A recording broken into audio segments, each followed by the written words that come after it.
ஈவனாக ஸ்ப்ரெட் பண்ணணும். எல்லா பைட்லேயும் கஸ்டமருக்கு வந்து வெஜிடபிள் தெரியணும்.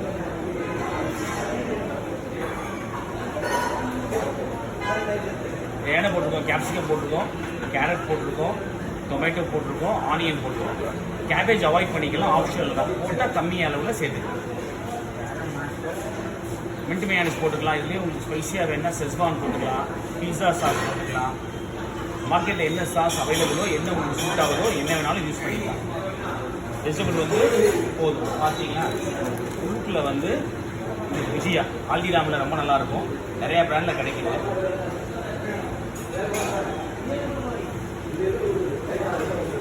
இது வந்து வாயில் உங்களுக்கு கட்டுப்பட்டுக்கிட்டே இருக்கும். அந்தளவுக்கு கொஞ்சம் கூடவே போட்டு, ரொம்ப கம்மியாக போடணும். அதுக்கப்புறம் மேலே கார்னிஷ்க்கு போட்டுக்கலாம். க்ளோஸ் பண்ணிவிட்டு பட்டர் அப்ளை பண்ணிட்டு கிரில் பண்ணிடலாம். ஓகேவா? சின்ன பிளேட்டுங்க இந்த மாதிரி பட்டர்ஃப்ளை மாதிரி வச்சா அழகாக இருக்கும். பார்க்க எப்படி இருக்குது? லுக் நல்லா இருக்கா? இப்போ வந்து ஸ்பைசி லேஸ் சாண்ட்விச் போட போகிறோம். ஒரு சைடு செஸ்வான் அப்ளை பண்ணியிருக்கோம், இன்னொரு சைடு வந்து ஒயிட் மேனிஸ் அப்ளை பண்ணியிருக்கோம். இந்த ரெண்டு சைடு போட்டால் காரம் கூடிரும், ஏன்னா இப்போ சிப்ஸும் காரமாக இருக்கும். ஸ்பைசி லேஸ் சாண்ட்விச்சு சிப்ஸு தான் காரமான சிப்ஸு. எந்த லேஸ் வேணாலும் யூஸ் பண்ணிக்கலாம். நீங்கள் ஏற்ற மாதிரி பேர் வச்சுக்கலாம். இப்போ அமெரிக்கன் க்ரீம் யூஸ் பண்ணிங்கன்னா மைல்டாக இருக்கும், அதுக்கு ஏற்ற மாதிரி பேர் வச்சுக்கலாம். வேறு tomato flavour, Mexican flavour use பண்ணிங்கன்னா அதுக்கு ஏற்ற மாதிரி வச்சுக்கலாம்.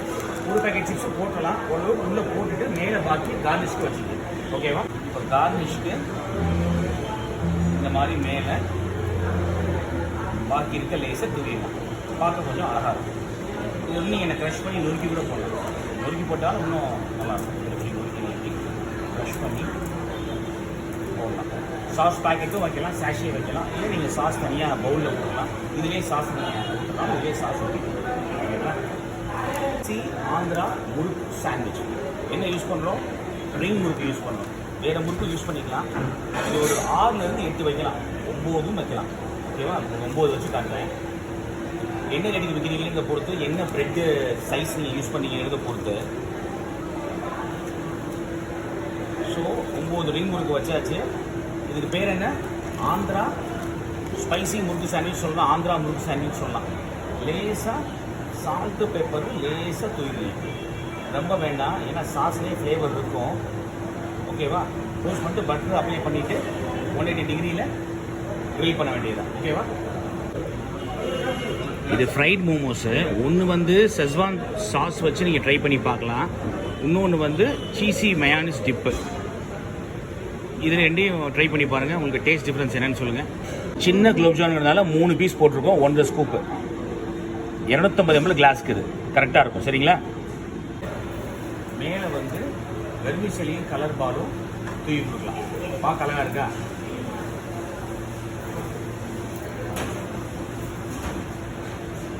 அவ்வளோதான்.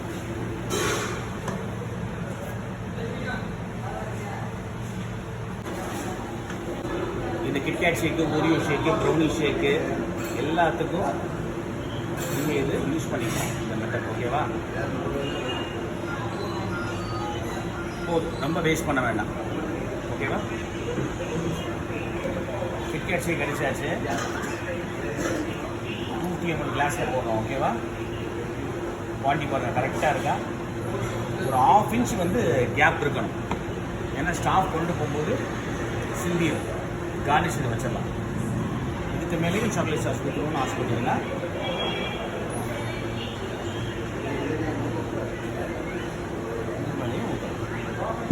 இது மேலே கலர் பால்ஸ் போடலாம், எல்லாமே உங்களை பொறுத்து தான். ஓகேவா? KitKat shake ready.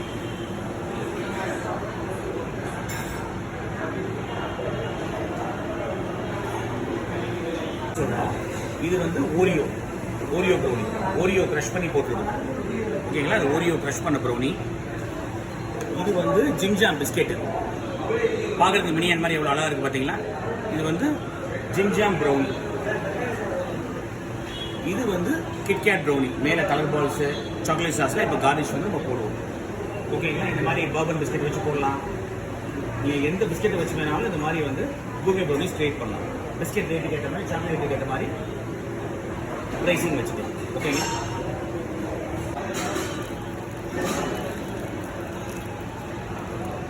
இது வந்து ஃபஜ்ஜி ப்ரௌனி தான், எல்லாம் போனால் உங்களுக்கு பார்க்க அழகாக இருக்கும். ஓகேவா?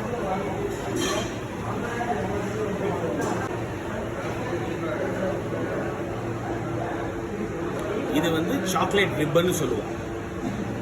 பார்க்க எப்படி அழகாக இருக்கா பார்க்குறதுக்கு. இதில் திருப்பி நீங்கள் கலர் பால்ஸ் வந்து மேலே போட்டுக்கலாம்.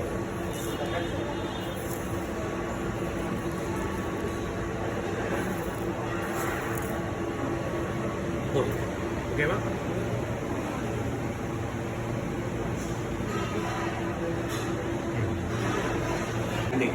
ஓகேங்களா?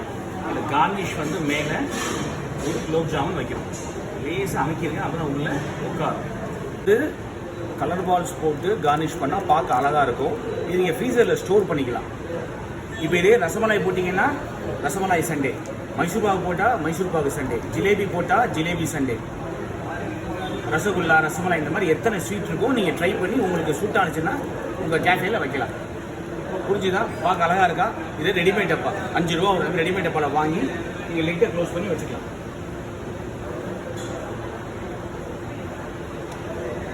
ஃபேக்ட்ரியில் பேக் பண்ணுற மாதிரி இருக்கா? எப்படி இருக்கு பாருங்க. கிளியராக புரியுதா மேடம்? கோல்டு காஃபி இந்த 2 ரூபா பேக்கெட்டு காஃபி பவுடர் கரெக்டாக இருக்கும்.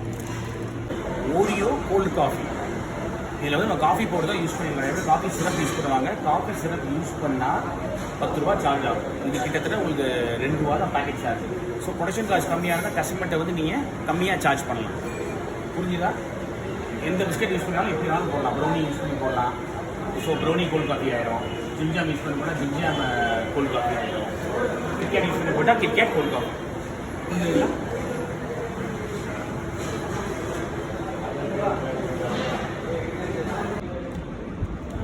ஃப்ரெஞ்ச் ஃப்ரைஸ் வந்து 2.5 கிலோ பேக்கெட் வந்து 400லேருந்து 420 ரூபாக்குள்ள வரும், பிராண்டை பொறுத்து. மெக்கெயின்ஸில் போடுறாங்க, அமுலில் போடுறாங்க, ஐடிசி போடுறாங்க. ஓகேவா? அந்த பிராண்டில் எழுதிங்க ஐடிசி, மெக்கெயின்ஸு, இன்னொன்று பாலாஜி ஸ்கார்னு போடுறாங்க. ப்ரைஸ் வந்து ஒரு 10 ரூபாலேருந்து 20 ரூபா அந்த ரேஞ்சில் வந்து உங்களுக்கு ஒரு பிராண்டுக்கும் வேரி ஆகும். ஒரு பேக்கெட்டில் கிட்டத்தட்ட 21 போர்ஷன் போடலாம். நீங்கள் வந்து ஒரு பேக்கெட்டாக நீங்கள் தனியாக கூட போட்டு வச்சுக்கலாம் ஜிப்லாக் பேக்கில்.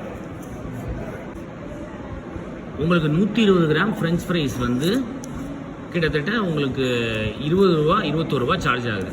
அப்போ நீங்கள் 40 ரூபாய்க்கு விற்கலாம். 50% லாபம். ஏன்னா உங்களுக்கு சம்பளம் இருக்குது, வாடகை இருக்குது, சரியா? ப்ளஸ் இதில் ஆயில் வேறு வரும். உங்களுக்கு ஃப்ரெஞ்ச் ஃப்ரைஸ் காஸ்ட்டு கிட்டத்தட்ட 21 ரூபா வந்துடுது. இன்னும் கம்மியாக கொடுக்கணும்னு வச்சா 100 கிராம் கொடுக்கலாம், 90 கிராம் கொடுக்கலாம். ரேட்டை குறைச்சிட்டு போர்ஷன் சைஸை குறைக்கணும்.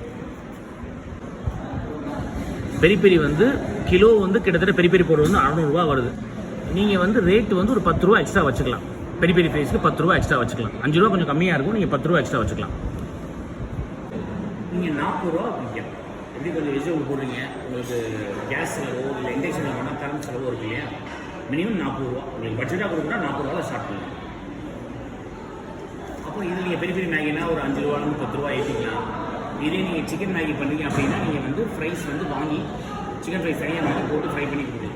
இப்போ சிக்கன் பாப்கார்ன்லாம் இருக்குல்ல, அதெல்லாம் வறுத்து மேலே போட்டு கொடுக்கலாம். இப்போ பன்னீர் பாப்கார்ன் வறுத்து மேலே போட்டு கொடுக்கலாம். இப்போ பன்னீர் வந்து உங்களுக்கு கிட்டத்தட்ட 10 ரூபா சார்ஜ் ஆகுது மேடம். மேகி வந்து ஹோல்சேல் எடுத்தால் 14 ரூபா, ரீட்டைல் எடுத்தால் 15 ரூபா வருது. 15 + 10 ஒரு 25. கரண்ட் எல்லாம் சேர்த்தா உங்களுக்கு 2 ரூபா வச்சுங்களேன். ஒரு 4% கரண்ட்டுக்கு சேர்த்துங்க. ஸோ 27 ரூபா 20 ரூபா, நீங்கள் ஒரு 45 ரூபாலேருந்து 50 ரூபாய் விற்கலாம். இது குறைஞ்ச மார்ஜினில் நீங்கள் பட்ஜெட்டாக கொடுக்கணும்னு நினச்சிங்கன்னா 45 ரூபாலேருந்து 50 ரூபாய் கொடுக்கலாம். நீங்கள் வால்யூம் பண்ணால் நல்ல லாபம் வரும். கான் போட்டு கிட்டத்தட்ட கானுக்கு 5 ரூபா எக்ஸ்ட்ரா வரும். பன்னீருக்கு ஒரு 10 ரூபா எக்ஸ்ட்ரா வரும்னா கானுக்கு 5 ரூபா எக்ஸ்ட்ரா வரும். ஃப்ரோசன் கார்டே நீங்கள் யூஸ் பண்ணிக்கலாம். பன்னீர் ப்ளஸ் கார்னா ஒரு 10 ரூபா வச்சுக்கலாம். பன்னீரோட குவான்டிட்டி குறைச்சிடும். பொறுத்த வரைக்கும் மார்க்கெட்டிங் வந்து கூகுள் மே பேஜ்னு சொல்லுவாங்க. இப்போ கூகுளில் சர்ச் பண்ணுவோம். இப்போ காரில் வந்துட்டு இருக்காங்க, அவங்க கடை ஹைவேஸ் இருக்குது, ஜூஸ் கடை இல்லையா, காரில் ஒருத்தவங்க வந்துட்டு இருக்காங்க, நியர்பை ஜூஸ் ஷாப் அப்படின்னு போட்டால் உங்களுக்கு வந்து கூகுளில் காட்டும். அது பெரிய மார்க்கெட்டிங், ஃப்ரீ மார்க்கெட்டிங். இன்றைக்கி யூடியூப்பில் மார்க்கெட் பண்ணலாம், இன்ஸ்டாகிராமில் மார்க்கெட் பண்ணலாம். பெரிய கடைகளுக்கு சூட் ஆகும். ஏன்னா மினிமம் இன்றைக்கி வந்து வியூவே போகாத இன்ஸ்டாகிராமில் வந்து 1500 ரூபா 2000 ரூபா கேட்குறாங்க. நல்ல வியூ போகுது, 1 லட்சம் 2 லட்சம் வியூ போகுதுன்னா 20,000 25,000 ரூபா கேட்குறாங்க. அதாவது வந்து அவங்களுக்கு பேமெண்ட்டு, உங்கள் கடையில் வந்து சாப்பிட்டு பார்த்து சாப்பாடு நல்லா இருக்குன்னு சொல்கிறதுக்கு பேமெண்ட்டு. ஸோ எஃபெக்ட் இருக்கும், பட் தொடர்ந்து எஃபெக்ட் இருக்காது. ஒரு 3 மாதம் 4 மாதம் எஃபெக்ட் இருக்கும். அப்புறம் அவங்க வேறு வீடியோ போவாங்க, அதை பார்த்துட்டு வேறு கடைக்கு போயிடுவாங்க. ஸோ லாங் ரன்லனா உங்களுக்கு கூகுள் மே பேஜ் பெரிய லெவலில் ஹெல்ப் பண்ணும். உங்களுக்கு எஸ்பெஷலாக உங்கள் கடை வந்து ஹைவேஸ் இருக்கு இல்லையா, ஸோ வரும்போதே பக்கத்தில் ஜூஸ் ஷாப் தேடுறாங்க, சாண்ட்விச் ஷாப் தேடுறாங்க அப்படின்னா நியர்பை சாண்ட்விச் ஷாப்பு, நியர்பை கேஃபேன்னு தேடினா வர மாதிரி நீங்கள் கூகுளில் வந்து உங்களுக்கு வந்து ரெடி பண்ணி வச்சுக்கணும். இதில் ஏஜென்சியும் இருக்காங்க, நீங்கள் தனியாகவும் பண்ணாலும் தனியாக பண்ணிக்கலாம். நீங்கள் ஃபல்டா கடையும் போடலாம், நாங்கள் கற்றுக் கொடுக்குற ஃபல்டா வச்சு தனியாக ஃபல்டா கடையும் போடலாம். இப்போ ஐஸ்கிரீம் வச்சு நம்ம பிஸ்னஸ் பண்ணும்போது என்ன பெரிய ப்ளஸ்ன்னா ஷெல்ஃப் லைஃப் அதிகம், 9 மாதம் கெட்டு போகாது. ஒரு பிரியாணி கடை வைக்கணும்னு வச்சுக்கலேன், பிரியாணி கெட்டு போச்சுன்னா பிரியாணி குப்பையில் கட்டணும். இந்த மாதிரி ஃபல்டா ஷாப்பு, மில்க் ஷேக் ஷாப்பெல்லாம் உங்களுக்கு வந்து கேஃபேட்ட ஜென்ரலாகவே உங்களுக்கு வந்து வேஸ்டேஜே ஆகாது. எல்லாமே 8 மாதம் 9 மாதம் ஷெல்ஃப் லைஃப். இப்போ கேஎஃப்சியாக தான் யூஸ் பண்ணுறாங்க, மெக்டொனால்ட்ஸ் தான் யூஸ் பண்ணுறாங்க, எல்லாரும் யூஸ் பண்ணுறாங்க. நம்ம வந்து தப்பாக ரைட்டான்னு கேட்டால் எல்லாருமே என்ன உபயோகப்படுத்திட்டு இருக்காங்க. கவர்மெண்ட் வந்து எல்லாருமே அலோவ் பண்ணுறாங்க, உலகத்தில் எல்லா கவர்மெண்ட் அலோவ் பண்ணுறாங்க கேஎஃப்சி, மெக்டொனால்ட்ஸ். ஸோ இப்போ இந்த ஃபல்டா பொறுத்த வரைக்கும் உங்களுக்கு லாபம் வந்து அதிகம், கிட்டத்தட்ட 50% 60% லாபம் இருக்குது ஃபல்டா பொறுத்த வரைக்கும். அதில் உங்களோட காஸ்ட் இருக்குன்னு வச்சுக்கோங்க, உங்களோட ரெண்ட் இருக்குது, உங்களோட வாடகை இருக்குது. லஸ்ஸி மட்டும் வச்சு லஸ்ஸி ஷாப் பண்ணலாம், ஃபல்டா மட்டும் வச்சு ஃபல்டா ஷாப் பண்ணலாம், மில்க் ஷேக் ஷாப் மட்டும் பண்ணலாம். எல்லாமே சேர்ந்து பண்ணும்போது கேஃபே ஆகுங்க. பர்கரு, சாண்ட்விச்சு எல்லாமே கலந்து லிமிட்டடாக கொண்டு வரும்போது தான் அது வந்து கேஃபேன்னு சொல்லுவாங்க. தனியாக பர்கர் பண்ணால் பர்கர் ஷாப்பு, தனியாக பீஸா பண்ணால் பீஸா ஷாப்பு, தனியாக லஸ்ஸி பண்ணால் லஸ்ஸி ஷாப்பு, மில்க் ஷேக் பண்ணால் மில்க் ஷேக் ஷாப்பு, நீங்கள் ஃபல்டா பண்ணால் ஃபல்டா ஷாப். எல்லாத்தையுமே தனித்தனியாக உங்களுக்கு கோயம்புத்தூர், சென்னை எல்லா பக்கமே தமிழ்நாட்டில் ஆல் ஓவர் த வேர்ல்டு வந்து இதுக்கு தனித்தனியாக பிராண்டே இருக்குது. சரிங்களா, உங்களுக்கு புரிஞ்சவங்கெல்லாம் பார்த்துருப்பீங்கன்னு நினைக்கிறேன். இப்போ ஃபல்டா ஹட் இருக்குது, ஃபல்டா கிளப் இருக்குது, ஃப்ரூட் பேன்னு ஒரு பிராண்ட் இருக்குது. இது எல்லாமே ஒன்லி ஃபல்டா. ஸோ நீங்கள் ஒரு சிங்கிள் ப்ராடக்ட்டை கான்சன்ட்ரேட் பண்ணலாம், மற்ற ப்ராடக்ட் ரொம்ப லிமிட்டடாக வச்சுக்கலாம். எக்ஸாம்பிள் ஃபல்டாக்கு ஸ்பெஷல் ஷாப் ஆரம்பிக்குன்னு வச்சுக்கோங்களேன், ஃபல்டாவை ஹைலைட் பண்ணிவிட்டு மற்ற சாண்ட்விச்சோ மற்ற ஒரு கோல்டு காஃபியோ மில்க் ஷேக்கோ சைடில் வச்சுக்கலாம், லிமிட்டடாக வச்சுக்கலாம். இதை ஹைலைட் பண்ணலாம். இல்லை எல்லாமே வைக்கிறீங்க, நீங்கள் கேஃபேவாக வைக்கலாம். புரிஞ்சுதா? இது நான் எழுதின புக் மேடம், அமேசானில் அவைலபிளாக இருக்குது, வாங்கி படிக்க. 100 பிஸ்னஸ் பற்றின கிளியர் ஐடியா இருக்குது, என்ன பட்ஜெட்லேருந்து எத்தனை ஸ்டாஃப் தேவைங்கிற வரைக்கும். All the best. எங்கள் சார்பாக உங்களுக்கு இந்த ஃபோட்டோ கடையில் மாட்டோம். தேங்க்யூ. பட்டர்ஸ்காட்ச் ஃபல்டா, ரோஸ் ஃபல்டா, ஓகேவா? 2 ஃபல்டா போடுறோம். சேமியா போட்டாச்சு, ரோஸ்டரை ஊற்றியாச்சு, சப்ஜா போட்டாச்சு. சப்ஜாலாம் தாராளமாக போடலாம், ஓகேவா? காஸ்ட் வைஸ் சப்ஜா வந்து ரொம்ப கம்மி தான் உங்களுக்கு.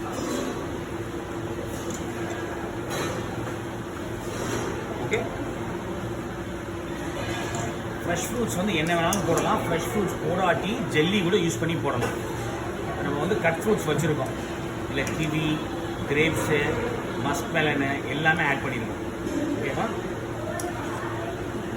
ஃப்ரூட்ஸ் போட்டும் போடலாம், ஃப்ரூட்ஸ் போடாமையும் நீங்கள் ஜெல்லி யூஸ் பண்ணிவிட்டு போட்டுக்கலாம்.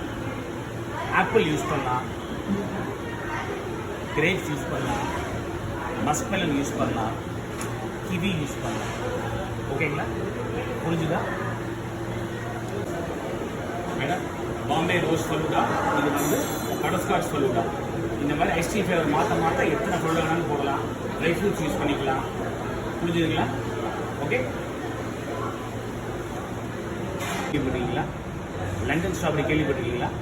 அதே மாதிரி பொமரேட் வச்சு பண்ணுறோம். டைரி மில்கை வந்து பால் சேர்த்து மைக்ரோவேவ் பண்ணியிருக்கோம். லண்டன் ஸ்ட்ராபெரி மாதிரியே லண்டன் பொமரேட். இதை ஃப்ரீஸ் பண்ணியும் கொடுக்கலாம். சாக்லேட்டோட பொமரேட் பிரமாதமாக இருக்கும். நீங்கள் யூடியூப்லலாம் அதை பார்க்க முடியாது, இந்த கிளாஸ்க்கு வந்தால் தான் அதெல்லாம் நீங்கள் கற்றுக்கலாம். இது லண்டன் பொமரேட். ஓகேங்களா? புரிஞ்சுதா?